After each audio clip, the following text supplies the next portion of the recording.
What's happening, everyone? My name is Renegade Grim, and today I'm going to be showing you guys how to bind scroll wheel reset to your controller. This is going to specifically pertain to PS4 controllers because of the touchpad it has. You can still do this on Xbox remotes, but without the touchpad it's hard to bind it all to one button without making it a macro. So in this way, with the PS4 controller, you can make it so it's not a macro, it's just a keybind, and it works super well consistently. So the first thing you're going to have to do is you're going to have to run your controller through Steam. So you're going to have your controller configuration set up. How you can do this is by going to Big Picture, plug your controller in, go to controller settings, take off the configuration support for your controller, whether it's Xbox or PlayStation, and then after you're going to have to add Fortnite to Steam, so it can run the game through Steam, and hence it can use the controller with its set keybinds. So exit Big Picture now. Open it up. Now on the bottom left, you're going to see something called Add Game.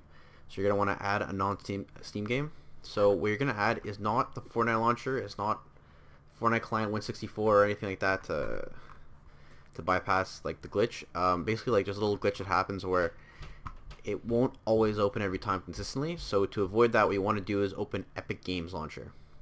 So you're going to find Epic Games Launcher, you're going to add it in, and then you're just going to hit play. It's going to pop up. There's going to be a little controller thing here from Steam that's going to signify their controller is connected.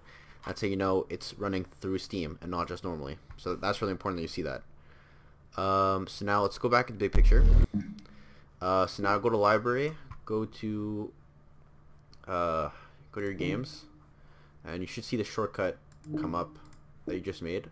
So go to the Manage shortcut, controller configuration, and this is where you can make all your keybinds. So you can actually map buttons on the controller to keyboard buttons. So for example, my joystick L3, I can't use L3 anymore. It actually puts the number 5 in as the input, and for my share button, for example, it's J.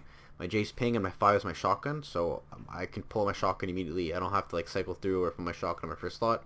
It's kind of this is really useful, and it's just cool that you can map buttons. You don't usually use like the share button to whatever. So, but what we're interested in here is the touchpad. So this should say touch menu or something like that. I already have mine set up, so it says single button. But click on the touch menu thing and make it a single button. It should be on touch menu originally. Don't put it to scroll wheel. I know you might think you're smart if you go do that. I put a lot of time into labbing this. It won't work. Go to single button.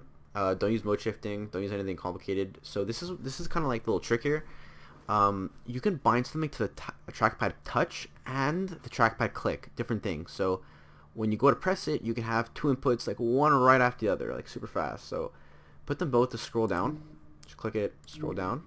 And then go to the other single button, also do scroll down, and then go to unified and hit scroll down also. This kind of it just so whichever one Steam decides to open up, because sometimes it switches and it becomes buggy, it'll always do scroll down wherever you click on your touchpad. Sometimes it switches for some reason, so if you only put it to one or don't put it to either, it just won't work, because sometimes you won't know why. You don't need any of these. If things get more complicated, then look more into it on YouTube, but it should just work with the standard setup you use. Yeah,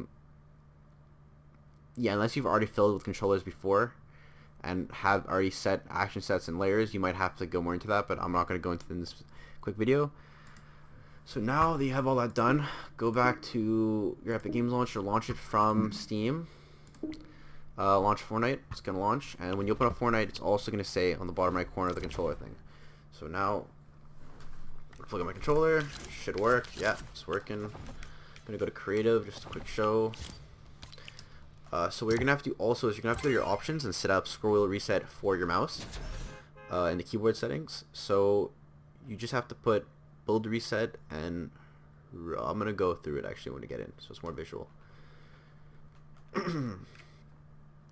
One thing I'll talk about quick is you risk, but it's a low risk, getting the mouse keyboard glitch if you start spamming it like a maniac. If you don't spam it like a maniac and use it like how you normally would in a game, optimally, like you'll never get that. I never get the mouse keyboard glitch. you never should make more than like 3 edits in a row, and you can do this up to like 5 times in a row, let's say, without getting the mouse keyboard glitch. Because you get the glitch when you kind of spam it. No one really knows how it works, but when you spam inputs from mouse keyboard too much at the same time as your controller inputs, that's where it gets kind of iffy. So let me just get out of here. So go to your options, set up scroll wheel reset. I think it's as simple as putting building edit to mouse wheel down and reset building edit to mouse wheel down. If you have an up, just do it according to the one you put in Steam.